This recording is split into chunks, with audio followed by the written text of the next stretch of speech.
नमस्कार, city opinion में आपका स्वागत है। मैं रवि पांडे।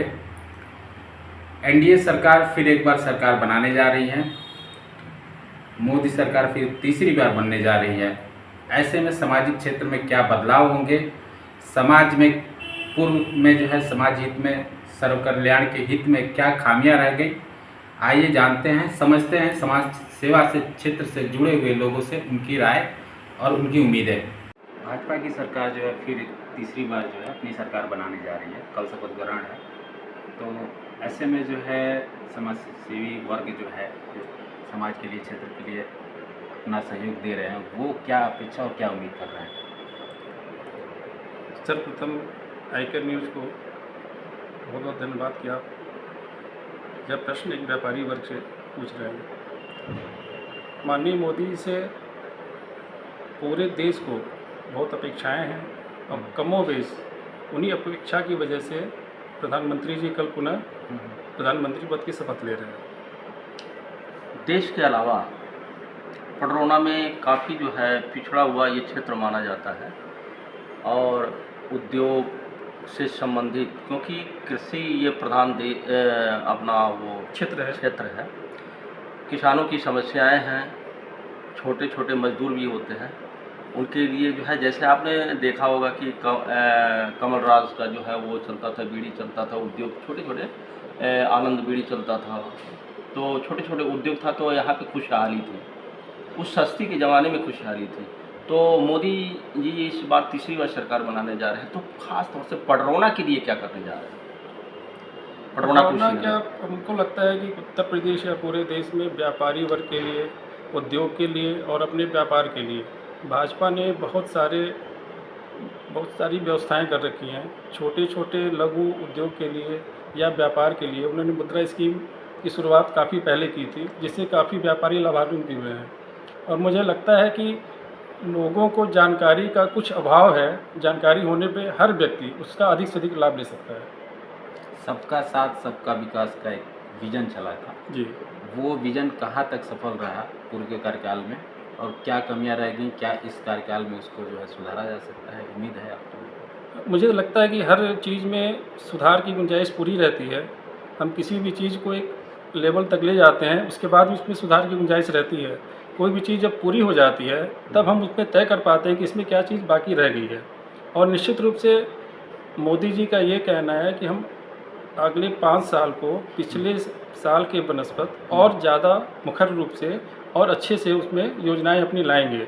तो हम लोग उन्हीं योजनाओं का इंतजार कर रहे हैं कि सरकार अच्छी से अच्छी योजना लेके आए और सभी व्यक्तियों को उनका लाभ मिले। सरकार को कुछ अपनी बात कहनी हो, आपकी जो कमी रह गई हो, वो क्या कहना चाहेंगे आप?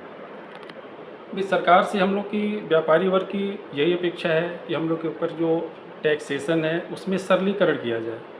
टैक्स देने से व्यापारी कभी नहीं घबराता है, वो उसकी प्रक्रिया से घबराता है। तो हम लोग यही सरकार से अपेक्षा रखते हैं कि भय मुक्त समाज तो आपने दे दिया, हम लोग को व्यापार में टैक्सेशन की सरलीकरण की सुविधा दें। बेहतर भारत के बेहतर प्रधानमंत्री तीसरी बार शपथ लेने जा रहे हैं और भारत का भविष्य किस तरफ जा रहा है, भारत की जनता किस तरफ जा रही है, इस बार प्रधानमंत्री से क्या उम्मीद, इस सरकार से क्या उम्मीद किया जा सकता है? सवाल पहले तो बहुत बहुत धन्यवाद दे रहे हैं कि आप ये ले रहे हैं, कार्यक्रम कर रहे हैं। आपका सवाल बहुत अच्छा है। तो बेहतर भारत के भविष्य के लिए हर वर्गों का ध्यान देना पड़ेगा।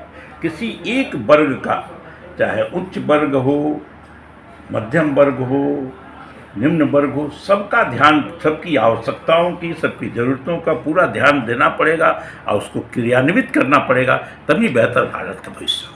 बुद्धिजीवी समाज क्या अपेक्षा कर रहा है इस बार की जैसा? बुद्धिजीवी समाज तो बुद्धिजीवी को उसको कहते हैं जो बुद्धि से जीविका चलाता है। तो बुद्धिजीवी समाज तो केवल अपेक्षा ही अपेक्षा करता है, लेकिन हाँ, ऐसा नहीं है, बुद्धिजीवी समाज का भी ज़रूरत है इस युग में।